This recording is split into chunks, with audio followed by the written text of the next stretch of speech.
Okay, so we're going to talk about strategic plan today, and I'm going to share with you guys the Workman business plan that you guys have access to. You have access to it, but I'm going to also go ahead and email it to you as well.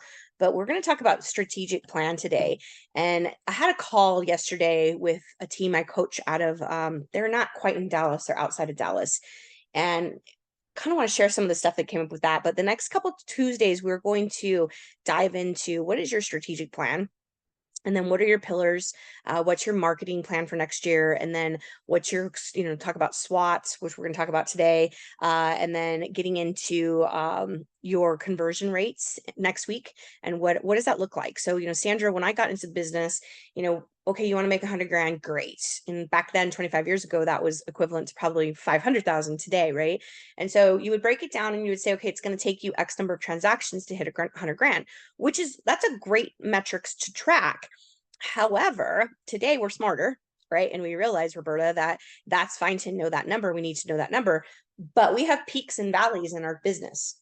Arizona, July is typically a crappy month, right? Because it's hot as the sun's surface. Nobody wants to move, right? But springtime and fall time, we have, peaks, right?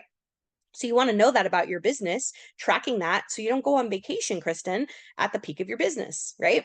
And so we want to know those numbers. So you might have a month where you sell 6 houses and another month where you sell two, right? But it ebbs and flows in that, right? And so knowing what those numbers are and knowing your own conversion rates. So we're going to dive into that as well. I believe that's next week's class. But for today, what I want to do is I want to go over the strategic plan and dive into that and kind of talk about why it's important. And if you take this document that I'm going to email you, it is fillable as a PDF. It is a little glitchy, just FYI. So you want to save it often if you're going to do it on your computer, because it can be a little glitchy. I personally think you should print it out. It is scientifically proven that there is a difference between clicky clacky on our computer versus pen to paper, right? There's something that happens differently with our energy when we put pen to paper. Okay. So I personally, it's a 31-page document. I know it's a lot. I would personally print it out, and you want to spend time, don't think that this is going to be a 30-minute exercise, right? I want you to be intentional and carve out a couple hours, right? And that's why we take October to work on this so that we can deep dive into it, because it's so important. And some of you on Gas yesterday heard me make sort of an announcement. Haven't said exactly what I'm doing, but I decided to take a leap of faith and invest in myself in something that I've been dreaming about doing for about 23 years. And so looking at the business plan and going over it yesterday in my coaching call, I thought about how that equates to me right now in this decision that I made, right? And so thinking about your goals, like, do you have something that's been rattling around in the back of your brain for 20 something years? Right. So when I wrote my first book, I had been talking about writing that book since I was 15, and came about my 30th birthday, Sandra. And I was having a meeting at my house with the team. At the time I was managing Nate's team. We were doing dream boards and had this party at my house. We're all doing our dream boards. And I thought about this book. And I thought, is this still my dream? It's still something I want to do. I've been talking about doing this since I was 15, right? And I had to sit with it and ask myself, like, is this legitimately still something I want to do? And I think all of us have things like that, right? That maybe was somebody else's goal for us, or something we thought about as a kid, right? Or some crazy, it'd be great if I did that, right? So I did, right? I did. I committed for 90 days. It actually took me 4 months. So it took me a month longer than what I had planned to, but I made my dream board all about writing that book, right? So every morning I came downstairs, there was a picture of Oprah, because at the time she had Oprah's book club, right? There's a picture of Oprah, and I had coffee with Oprah and worked on my book, right? And I ate, slept, and drank everything about writing a book for 90 days, right? And I went into it with the intention of, nobody reads this, I'm doing it for me, to check this thing off my list, my life bucket list of things I said that I was going to do, right? And of course now Nate and I have published 8 Ways to Dominate Any Real Estate Market, which became an international bestseller, if I may say so. Pretty exciting. So is there something in your life, and as we go through the strategic plan today, I really want you to challenge yourself. Is there something in your life that has just been eating at you that you want to do? And consequently, is there something that's rolling around the back of your mind that no longer aligns with you? It's no longer important to you, but it's weighing you down. It's causing you to wonder at night, right? So let it go. right? I'm here to say, let it go. If it doesn't align anymore, it's not on your grand scheme of things, let it go, right? But if it is still in alignment, then let's go, right? So I have my intro call with my new mentor at 11 o'clock. And that's something he says, let's go, let's get it, right? Let's go after it, right? So I love that. So, okay, let's jump into strategic plan. As I said, I will email this document to you guys, and we are going to go, I'm going to skip around a little bit today, going through strategic plan and then getting into SWOT, and then we'll come back to we'll just move things around a little bit. Okay, so just bear with me. My C personalities in the room on Zoom here, just bear with me, okay? All right, let me get this open. Free resources. There we go. Okay. So you're going to get this 31-page document, and you can see here strategic plan, personal objectives. We're going to talk about core values, mission statement. Today, we're going to talk about strategic plan and SWOT. And I'm going to go through this with you guys, and then you guys are going to be on your own to fill it out. So I really would encourage you to take time and really be intentional. So my father-in-law passed away, I don't know, it's been about 5 years ago. At his funeral, someone said that he was the most interesting man in the world, kind of like the beer commercial, right? This guy worked on the Alaskan pipeline, right? He blew up stuff. He was a realtor. He actually was part of the explosives team that helped build the I-17 originally. He bicycled across Costa Rica, jumped out of planes. Like, he had a very, very full and wonderful, interesting life. And he got diagnosed with cancer. They gave him 3 months. He lasted 3 weeks. And in his final days, he said, I wish I had more time. And here was a guy who lived a really, really, really full life, right? Had tons of friends, made great money, had great experiences. And at the end of the time, he said, I wish I had more time. And so, you guys, I share that because time is the only commodity that we have that is limited. And so when you say yes to something today, Sandra, you're saying no to something else. And usually that's the people we care about. Right. So one of our agents, I'm not going to say who, but he's kind of having a rough year this year and got presented with an opportunity to go have an experience this weekend. That's kind of a once in a lifetime opportunity. And so we had to kind of walk through that and coach through that of like, okay, I don't really have the money to go do this. And I feel irresponsible going and doing that because I don't have the money to do it. But what's the FOMO, right, of not going and doing this? And so we have to ask ourselves sometimes, like, sometimes you just need to freaking do it, right? Stop making excuses. Stop, when I lose 20 pounds or when I have X number of dollars in the bank, whatever, right? Whatever those things are that are holding us back, just do it. So this group that I'm joining, I was listening to a recording last night of the call yesterday. And you guys, these guys are ballers. Like, these are people making millions of dollars every month, right? And so whatever your goal is, Kim, I want you to cross through it and I want you to double it, because there's no reason on this planet, and it's like I've been through a transformation right now. There's no reason on this planet that you can't walk across the stage at R4 and get that chairman's or Titan or whatever it is that you want, right? Because we live on a planet that is literally wants to spoon feed you whatever your desires are. And yet we're, if you think about a boat, right? A ship, you're overboard, you're drowning, and the world's saying, hey, Sandra, here's a life vest. Take it. And you go, nah, I'm good. I'm good. I'm just going to drown. Right. And so I challenge all of you to think about, like, what is it that if you lay awake at night and you dream and you think about your life, what is it that you want? And let's go, right? Let's do it. Let's make it happen, because you live on this planet that is literally conspiring on your behalf every single day. And so cross through it, double it, right? Let's get into it. So strategic plan. Okay. So what do I want to have in the next 5 years? So think about this. I think about a major event that happened in my life 5 years ago. And I'm not a person who lives in coulda, shoulda, wouldas. But I think about that event and I think about how my life might have been different if I had followed through on that life event 5 years ago. Right now, again, I don't live in coulda, shoulda, wouldas. So I believe everything happens for a reason. And I don't think that all y'all know my life event that happened 6 months ago. I would not be sitting here today in the situation I'm in, where it's signing up and investing the type of money I just invested in myself, if that life event hadn't happened. So everything is happening for a reason, and it's always happening for your highest good, right? So think about that. Where do you want your business to be in 5 years? Where do you want your life to be in 5 years? We are not one-dimensional. I think that we sometimes think that, right? And our cell phones make us one-dimensional, right? Because we react to our business. So thinking about that, so spending time, like what is it that you really want to see in your life in 5 years from now? And that's a deep question, right? It's a deep question. So it requires you to take time and effort to really think about that. Okay. And then breaking it down. What's 1 year in your life and your business, and then 6 months? I kind of like the idea of even chunking this down even further into like 30-day increments.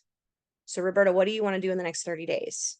Right. And then we can chunk that down into what am I going to do in the next day? Right. Well, those of us in the gas, like I love this morning, got the text. Oh, sorry, didn't send my stuff out yesterday. I freaking get so excited when y'all send texts on that and I see what you're doing. I love it and it inspires me. And I get so excited for you because I know that the results are going to turn out. It's going to be there. Right. And when I see you guys, like Kyle texting me, Roberta, he's not in the group chat. We got to fix that. So he texted me, I did 17, right? Because I challenged him. I said, you got to do more, right? 17 contacts. Like that's huge. That's big for him to have this shift from what he was doing 30 days ago, right? And so leaning into that, right? Living up to our potential. So breaking that down. What do I want to have in the next 6 months? And then so looking forward to 2024 and then breaking that down even, like I said, into daily or monthly or weekly increments. What does this look like? Okay. And then what does my life look like in 6 months from now? 6 months feels like a long time, but it really doesn't, right? It goes by really fast, right? Every day goes by really fast. And the amazing thing about stuff, like, some of you have heard me say this in August, I hung up the phone after having kind of an important conversation with someone important in my life. And I said, let me prove to this person that it's not hard. Okay. That's what I said. Put it out there. Within 2 weeks, 3 deals in escrow. And I don't say that to be cheeky, right? I don't say that to downplay the fact that yes, the market is down. There are less homes being sold than there were, but I say that because I literally said, let me prove that it's not hard. And it can happen that fast, Sandra. It can happen that fast, right? So what is it that you truly want? Write it down, put it out there, and let's go, right? Let's go do it. Your only obligation in life, the how is none of our business, right? Some of us have real big goals, right? I just said, Kim, if you want to make 200,000, cross through it, let's make 4. In fact, I'd challenge you to go to 5, right? Let's get to chairman's. Our only obligation is to show up when opportunity presents itself. The how is none of your business, right? Your responsibility is to live your life large and in charge, as one of my favorite authors says, which, by the way, you guys have heard me say this before, but I would challenge all of you, go get a copy of the You Are a Badass at Making Money. Get it on Audible because she's hilarious, and then get the actual book because every chapter has an assignment in it that you're going to want to do. Game changer, you guys. Game changer. One of my best friends wanted to buy a second home in Phoenix, and we mastermind that book. And in the middle of masterminding the book, guess who bought a house? First day on the market, right? Sight unseen. We got the offer, right? And now she's got an Airbnb in Gilbert, right? That she gets to come and vacation to. So game changer. You Are a Badass at Making Money. It's a green cover. Author's name is Jen Sincero. Oh, Kim, you got it, right? Maybe somebody can look that up for me and put it in the chat. You Are a Badass at Making Money. It's got a green cover, Jen Sincero. Get both, right? She's hilarious on Audible, and do the assignments, right? One of the assignments in there is to write a letter, Dear Money, right? Dear Money. And I have had grown men that I coach come back to me after doing that exercise in tears, because we all have incongruency, right? If you grew up like I did, you grew up in a household where money doesn't grow on trees. You have to work hard for money. Who do you think we are? We're not the Rockefellers, right? And my mom would get a little bit of money saved up. We're talking $300, $400, $500, and then something would happen, and she would say, I have to learn lessons through my pocketbook. And so what do you think I grew up doing? Learning lessons through my pocketbook. The challenge is that my lessons were a heck of a lot more expensive than my mother's, right? And so I grew up hearing that and believing that, and then getting into a business where it is unlimited opportunities to be wealthy. And yet I had incongruency. You cannot say, Roberta, that you want to be $1 million producer, but yet think money is the root of all evil. Because money is just reciprocity. That's all it is. It's an exchange for services. And what do, Sandra? We provide something so critical in people's lives, their primal need of shelter, right? You need shelter. It's a primal need, right? Up there with food and water. And so yet we don't think in these big terms, right? Of like, what does that really look like? And wealthy people have learned to leverage. They've learned to understand that money is just the exchange of currency, right? It's exchange for services. And so going back to the first time I listened to the Badass book, I was at the gym and I can remember this moment very clearly in my mind. And she was talking about busting yourself on your own stories. Like, what are your money mantras and how are they holding you back and how are they serving you? Because everything we hang on to serves us in some regard, right? Whether it's healthy or not, right? We know that. So as I'm reading this at the gym on the stationary bike, and I hear my mother's voice, and it's like she's right here. She's right behind me. She's in the room with me. And this is impossible because she lives in another state. And I heard her say, "Who do you think you are? Who do you think you are? That you would dare to be so audacious to think that you could be successful? You're a girl who grew up in a trailer. You're destined to be poor and be a loser just like your father." Had a little moment, right? Because it was really loud and really clear in my head. And I said, no, that's not true. That's your reality. That's not my reality. Game changer, you guys. From that moment forward, everything in my life started to change because I realized that those are her money mantras. Those are her truths. They're not mine. And so I challenge each of you, and I'm kind of going off on a little bit of a tangent here, but challenge each of you to get clear with that. You cannot be $1 million producer if you believe that money is the root of all evil. It is incongruent, right? And money is energy, what flows to you. Yesterday, I said in the gas program, when I got my motorcycle endorsement, I took the class. Motorcycles are very reactive, right? So where you look, if you look this way, that bike is going with you. Cars do it not as quickly because it's bigger and heavier, but motorcycles are almost immediate. And so what we focus on is what we get into our lives. So if you believe that money is the root of all evil, or money's hard, or money's scarcity, or the market's hard, no one's buying or selling. Yesterday, I had a whole conversation about interest rates. People don't care about the interest rates, guys. We do. We're making it a much bigger deal as a collective in our industry than we need to be. I personally believe the fact that the market is down, we are contributing to that, because our energy is saying that no one's going to buy or sell because the interest rates are too high. So if you believe, Kim, that now's not a good time to buy houses or sell houses, then guess what? What you focus on, your bike is going there, right? Your direction is going there. People don't care. What do they care about, Sandra? They care about their life. They care about their quality of life. They care about their payment. Can I afford it? Right? Will my children be safe going to school? What's my commute to work? Can I take my dog to the park? That's what they care about. They don't care about the interest rates. So we got to get out of that. Stop talking about it. Stop focusing on that. Right? Okay. So going back to the material. So everybody go get that book. Come back to me. Tell me how it changes your life, because I've read it 5 times. And to me, I'll read it again because I freaking love it. Okay. So how am I going to know I'm making progress? We got to track things. So we talk about in Workman daily success habits. Some of you are familiar with that. So what is that? Those are the tried and true daily habits that we know that are money-making activities. So we talk about, as a Workman coach, one of our things we say is lead with revenue, right? Lead with revenue. So are you every day doing something that's a money-making activity? And how will you know if you're making progress? You got to track it, right? You got to track it.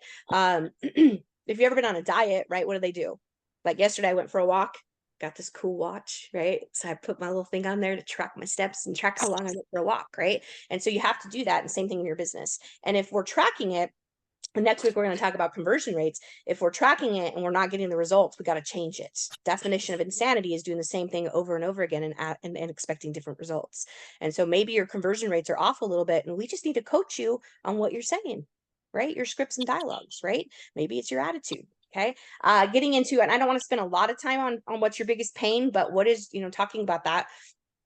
Kim, I have not sent the materials. I will when we're done.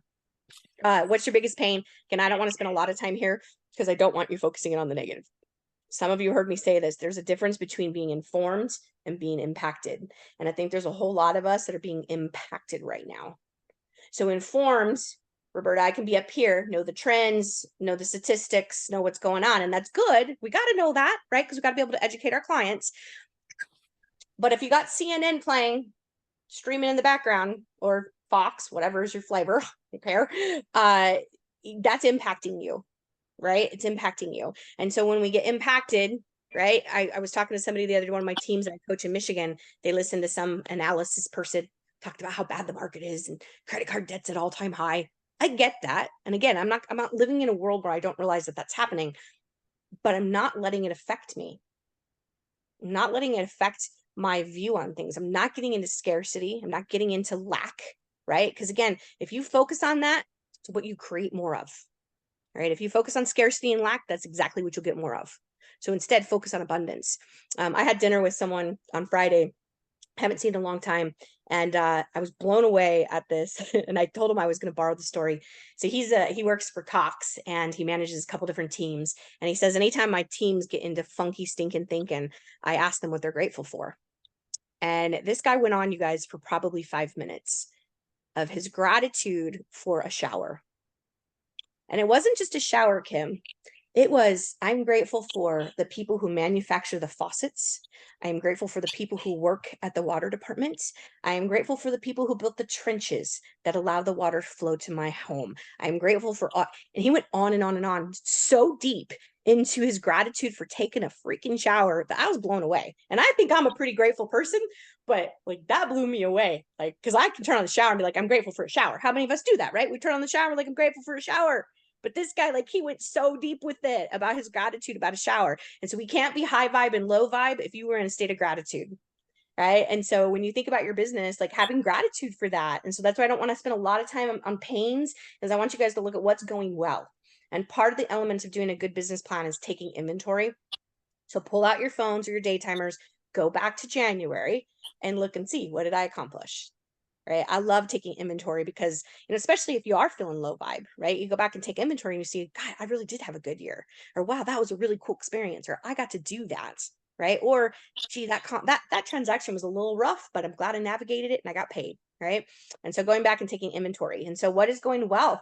Right. Focus in on the gratitudes. Again, you can't be high vibe and low vibe if you are in a state of gratitude. And so starting your day every day with your gratitudes. I stumbled across a new song. Here, I'll put it in the chat real quick for you guys. Hold on. I got to share this with you guys. I found it on YouTube, and I've been kind of geeking out in the mornings listening to this and just like getting into a real space of gratitude. And some of you will think I'm crazy. You'll be like, what is she sharing this song for? But some of you will like it. So just so beautiful. So just starting my day out listening to this song, right? And just really like listening to it and just being in that state of gratitude. So again, you can't be high vibe and low vibe if you're in a state of gratitude. Okay, let me go back to my PowerPoint or to my document here. So what's going well? Okay, and then down here, the 5 F's, right? We got family, faith, fun, friends, and fitness. So writing down some goals in that. Couple thoughts I have on this is it, do we have goals around all 5 of the 5 F's? Yeah, you can. Or you can focus in and have one major, hairy, audacious goal. So I used to have like 3 goals in each area of the 5 F's. And I found at that time in my life, it caused me a lot of anxiety because I felt like I was stretched thin and it was too much. So for a few years, I gave myself just one thing. Right. And even for a few years, some of that, sometimes it was just like a mantra. Like one year it was, I'm going to practice the pause.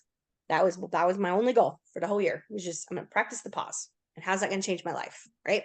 So that's one thing you can do, right? But then we got to talk about finding business goals too, right? And how many houses you got to sell in order to pay your bills, and what does R4 look like for you when you're walking across the stage next year, right? And some of us, we need some fun because we're too one-dimensional and all we're doing is focusing in on real estate. And so, have some fun, put some things in there that are experiences that you want to have.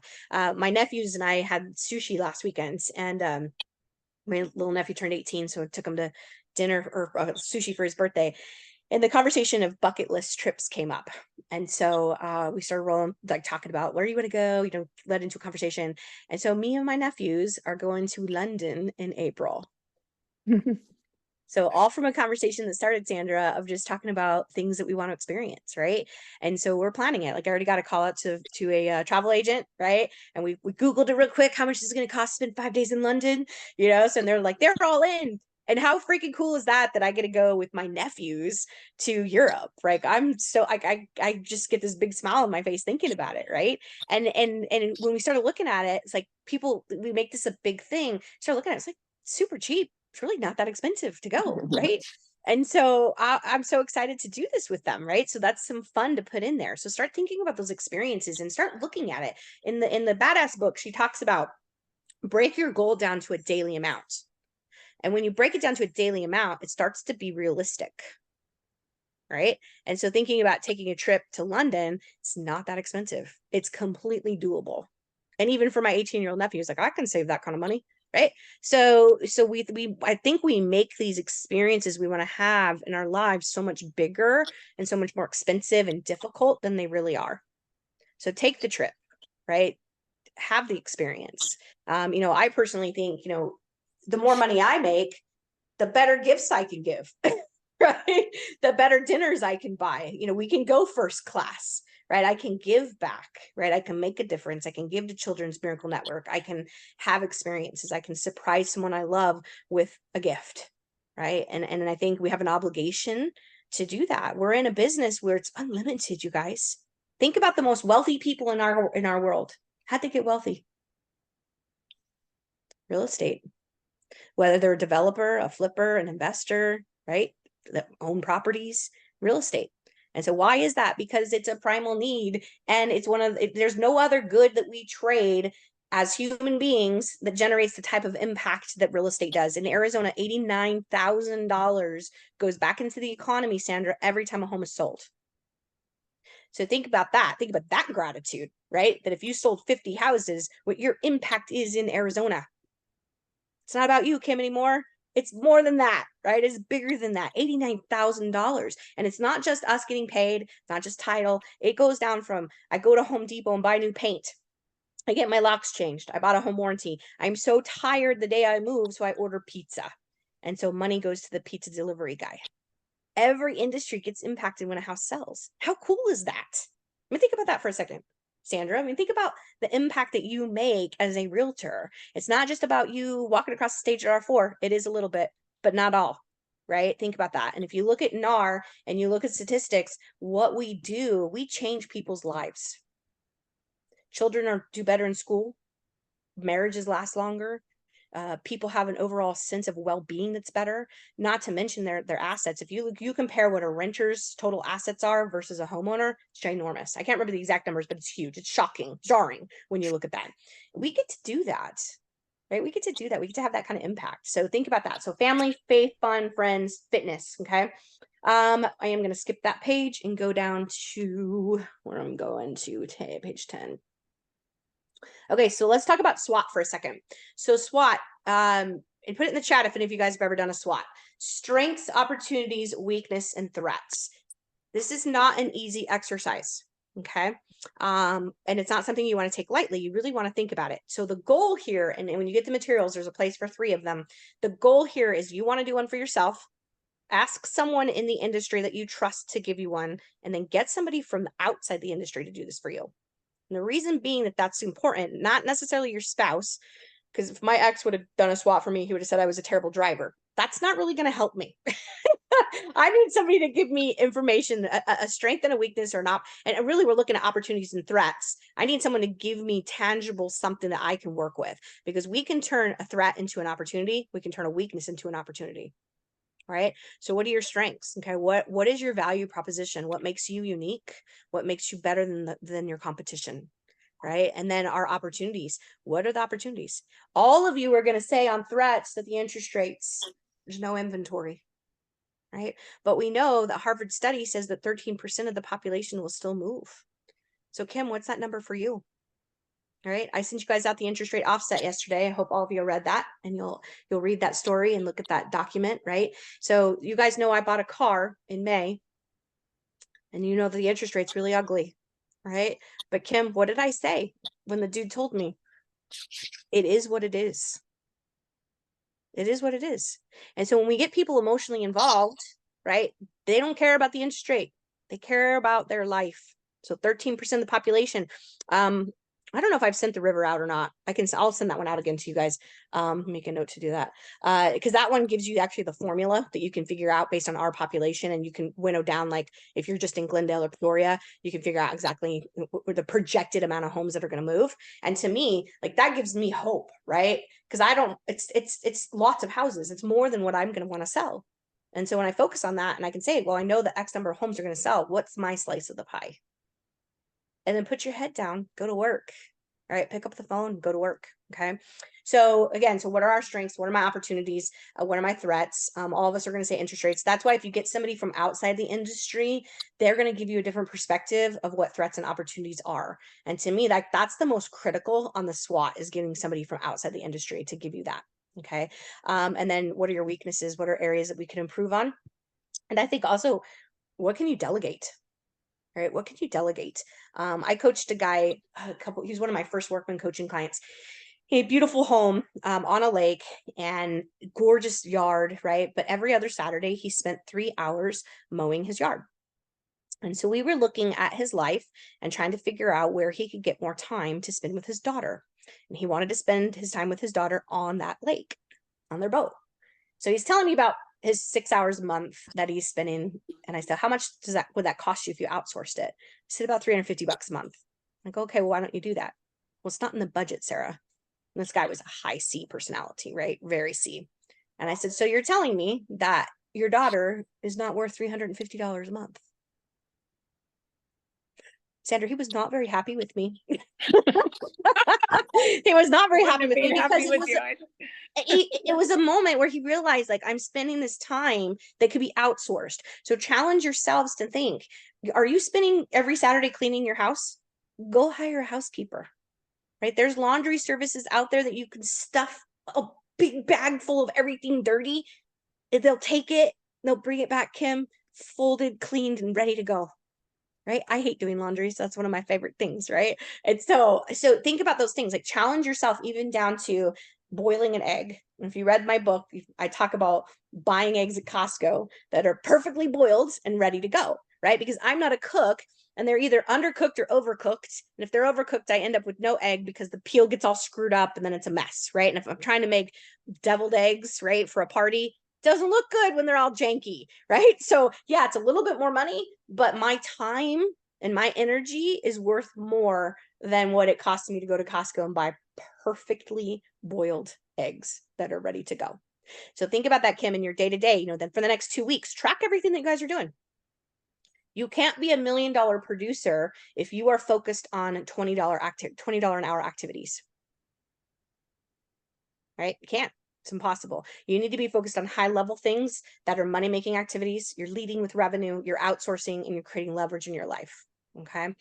So just think about that for a second. So challenge yourself, like even next week, right? As you're going through your day, think about the things that you're doing. Can they be outsourced? If you're not using a transaction coordinator currently, I would highly encourage you, go interview both Janice and Stephanie, see which one's a good fit for you.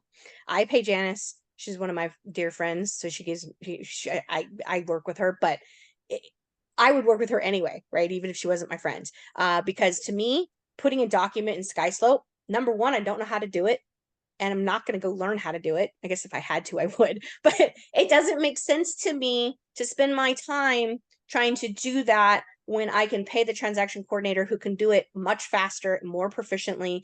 I get paid on time because she makes sure that Shannon's happy, right? Doesn't make sense to me for $350 or whatever they charge to not do that, right? That's leverage, right? Plus, I get to say to my client, I have a transaction coordinator. And Kim, that makes me look really cool to say I have an assistant, right? But I'm only paying that assistant per transaction, right? I'm not paying for a salary beyond that, right? And so thinking about creating leverage in your life. So strengths, opportunities, weaknesses, threats. So go in there, and if any of you guys want me to do it for you, send me an email. I'm happy to do a swap for you, okay? Because I know this is a challenge to get done. So I'm happy to do that for any of you. Okay, let me jump down to, again, I told you I was going to jump around a little bit today. So we're going to come back to some of this stuff. Is the page I want? Okay. So when I email this to you, and as soon as we hang up, I will get this over to you. So this is on page 18. So SMART business goals. What does SMART stand for? Specific. It's got to be specific. right? So I shared with you, I've got this goal rolling around in my head that I haven't told anybody about for 23 years, right? Because it's so audacious that who do you think you are that you could do that, right? So if I had been, so it's specific, I know exactly what it is.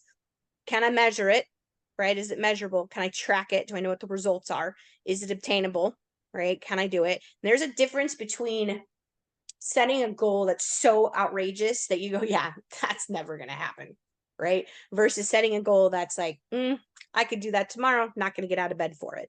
You got to be in the middle, guys. Your palms got to get a little sweaty. You got to feel a little queasy, but at the same time, be like, holy crap, if I did that, right? Get out of bed tomorrow, I get to do that, right? I'm on my hair's on fire, right? So there's a balance there. We call that BHAG, right? So big, hairy, audacious goals. It's got to be in the middle there. Is it realistic, right? So, and again, kind of teeter on that, right? I got to see a guy speak back in the springtime at the AAR conference, which you guys, I'm embarrassed to say in 25 years of being a realtor, that was my first time going to the AAR conference. And the only reason I went was because it was in Prescott. So it was easy. It was freaking phenomenal. It was probably one of the best conferences I've been to for one day. So if y'all get a chance, I would highly encourage you to go. It was $150.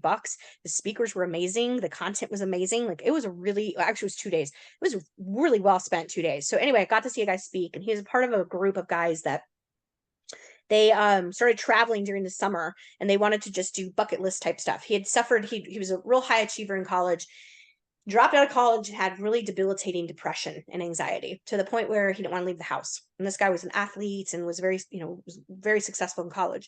And so his buddies got together and they said, we need to get you out of this. So they decided they were going to start traveling during the summer and doing bucket list type things.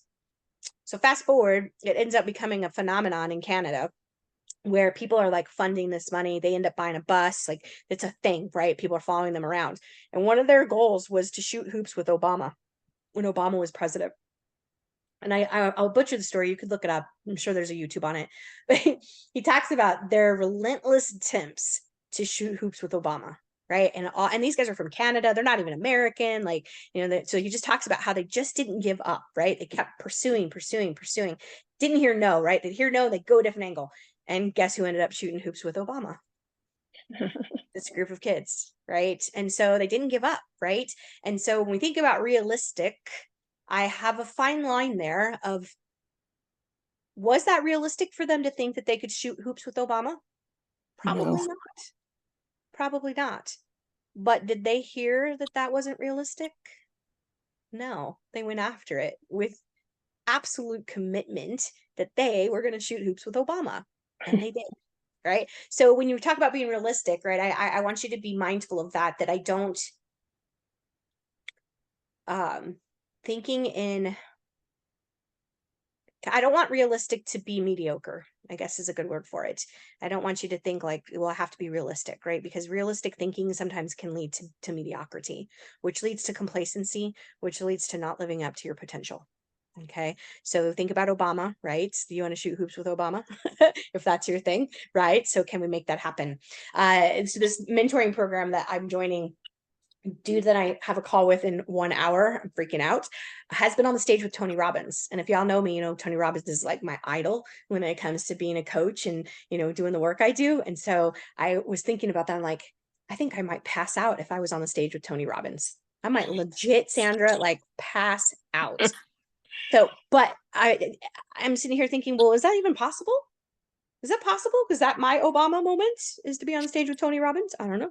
Right. We're going to see. So, so thinking about what is realistic for you, right? And maybe you need to cross through it and double it. Right. And then the T stands for time bound.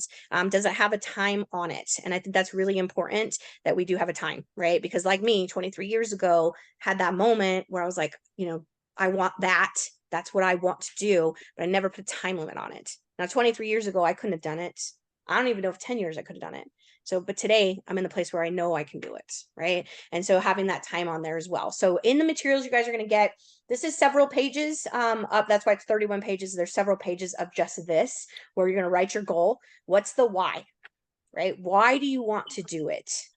And so when I signed up for this thing, they put me through a 45-minute rigorous interview process, right? They were asking me questions that I had to pause and be like, wow, I haven't thought about that, right? And so really get into that. What's your why? Why do you want to do that? because if we don't have a why behind it, tomorrow when you get out of bed, if you don't have a why attached to it, you're not going to do it. Right. And sometimes the why is not about us. It's about what I want to give back, right? Or how I want to improve the world or improve the lives of my children. If it's credit card debt or college for your kids, I want to challenge you to go a little bit deeper with that.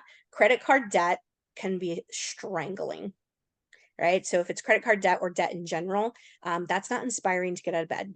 And in fact, I think it's the opposite, or I'm just going to want to pull the covers over and hit Netflix. But the flip of that is, if it is debt, I want you to focus on the feeling of freedom that you get from not being in debt. That will get you out of bed. Right.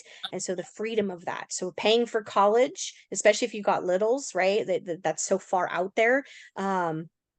It's not about paying for college. It's about the feeling that you get about seeing them become the humans that they're meant to be, and that you help them get through college to help them be that human. That's what you want to focus on, especially like they're little, right? You have 15 years, 10 years, 10, 15 years, whatever. That's far, right? That's a long time out. And when we get skunked at an open house, right?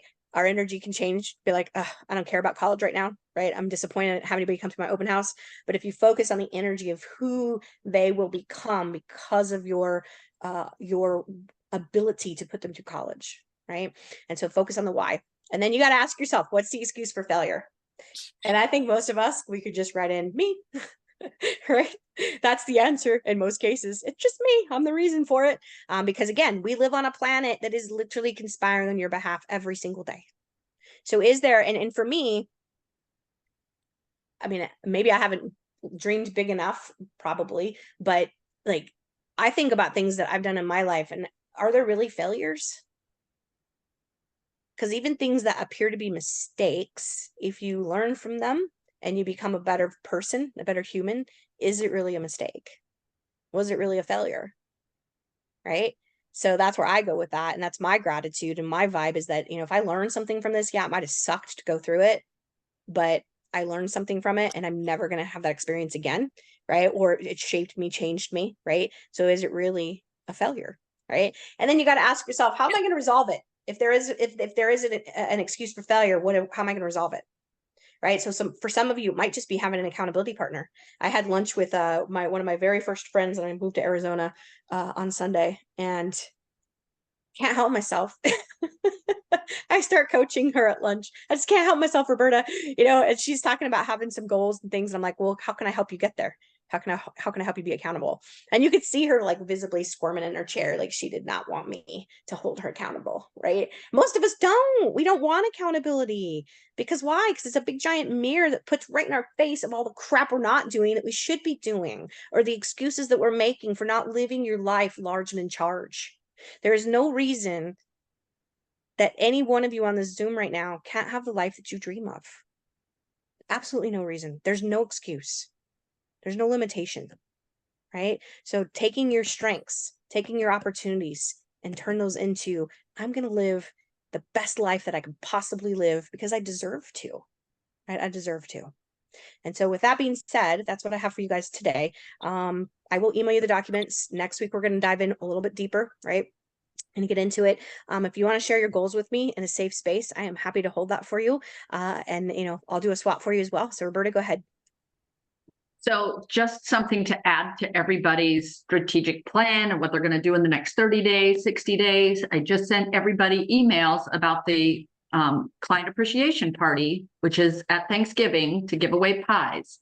So it's your opportunity, especially for those of you who, it says it in the email, are new, think you don't have enough people to invite to a client appreciation party, don't know the first thing to do about a client appreciation party. Do this. It is spectacular and fun. Come participate, be a part of it. Even if you only invite 2 people, just come do it. And it'll be your first foray into doing a client appreciation party and being a part of the whole RE/MAX team. So look at that email. I may have sent it twice because my computer's weird with all agents, but just do it. Just do it. And even if you only have, if you're new, you only have a couple people show up, it doesn't matter the vibe that happens there, because there's because there's Yeah. other agents participating, your clients aren't going to know that those aren't your They clients. don't know. No, They don't know that you don't have 1,000 clients. They Right. don't know. Right. And so it just boosts you up. It boosts you up just to be in gratitude for that day, to be with the other agents and to, you know, give something of value to your clients. And they love it. Yep. They love it. You get your pies at Kristen? Costco, right? Yeah, we do. And it's, you know, so budget $10 a client. You can't do a client appreciation party for $10 a person. I'm telling you, unless you do this. Kristen can speak to her first experience last year real quick. And then I got to run because I have to take grandchildren to story time, but, living my life. But Kristen, do you want to say anything about what you experienced last year? Yeah, last year I had just started Literally being a week realtor. before. I mean, just a week. And I invited people, and I probably had 15 pies that I handed out to people, and they loved it. It was so much fun. You know, they got to come out and see where I worked, and we got to talk real estate, and we got pictures taken, and I posted that on social media, and it was just a great thing. And people still talk about it today. So, and what'd you get? You I got immediately some got 2 clients out deals. of it. Yeah, I got two You deals got 2 out of deals that. out of it right away. Yeah. Yep. Right. Yeah, I don't have anyone I coach you guys that does client events and don't immediately get either at the event or directly after. Pi Day, I love Pi Day on social media because I get so many of my coaching clients that get to see it, and it just warms my heart. It's an easy thing to do. And on that, talking about top 50, and some of you don't know about top 50, but that's 50 people who are evangelical about you, right? And National Association says that the best way to lead gen is to have client events, be face to face with people. So I have to run real quick. I'm just going to cut you off. Monique, I got to run real quick, but if you have any questions, any one of you, call me. I will talk you through it. I'll tell you what's needed and what's required and what's not. Awesome. Love it. Thanks, Roberta. Okay, guys, we're going to wrap up too. So next Tuesday, come back for the second part of this. We're doing 3 weeks of it. So we're deep dive. I will email you the documents right now. Do not forget Thursday, new commissioners coming in and speaking to us. It's not a meeting you want to miss. So be there. We serve at 8:30, 8:45. Come in, hug your favorite people, get some breakfast, network, and we're going to hear from the new commissioner. So it's exciting, but also terrifying. But it's good to hear from her on what the hot buttons are and what we should not be doing or what we should be doing in our business. So, all right, you guys, if you need anything, reach out. Otherwise, have a great day, and I will see you on Thursday. Thank Bye. you. Take care. You're welcome. Bye-bye.